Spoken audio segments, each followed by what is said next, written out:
అది మిడాల రామచంద్రరావు అండి. అది తెల్లపూడిపాలెం, పాలకొల్లు మండలం, జిల్లా భీమవరం.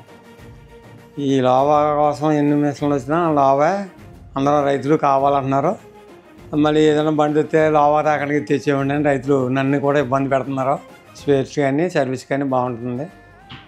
రన్నింగ్ కూడా గమ్మున తెములుతుంది. షోరూమ్లు కూడా మంచి బాగా హెల్ప్ చేస్తున్నారు. ఎప్పుడు నైట్ 12 అయినా 1 గంట అయినా అందుబాటులో ఉంటున్నారు. సో రైతులు కూడా ఎక్కువగా లోవల్ మిషన్ అయినా అడుగుతున్నారు. గ్యాన్ ఎక్కువగా గింజపోవడం కంప్లైంట్లు ఉండటం వల్ల ఎక్కువ లోవల్లో ఎక్కువ నడుస్తుంది. లోవ మనిషి తెచ్చేవేంటి అంటున్నారు. అది తెత్తేని స్పేర్స్ అయితే అసలు నెంబర్ 1 అని చూసుకో అవసరం లేదు. మేము 2021లో తీసుకున్నాం. అప్పటి నుంచి అప్పుడు ఎలా ఉందో ఇప్పటి నుంచి కూడా అలాగే రన్ చేస్తున్నారు. ఇంకా బాగా డెవలప్మెంట్ అయింది. సో స్పేర్స్లో అయితే చూసుకోవడానికి పని లేదు. మిషన్ ఆగినా అందుబాటులోకి గమ్మున వచ్చి సర్వీస్ చేసి వెళ్ళిపోతున్నారు. సో దానికి వ్యాన్లు వేసుకొచ్చి వాళ్ళ సామాన్లు పలానా పోయిందని వాట్సాప్ పెడితే వాళ్ళ పట్టుకొచ్చి వెళ్ళిపోతున్నారు. దాని వరకు అయితే మాకు ఇబ్బంది లేదు స్పేర్స్లో కానీ.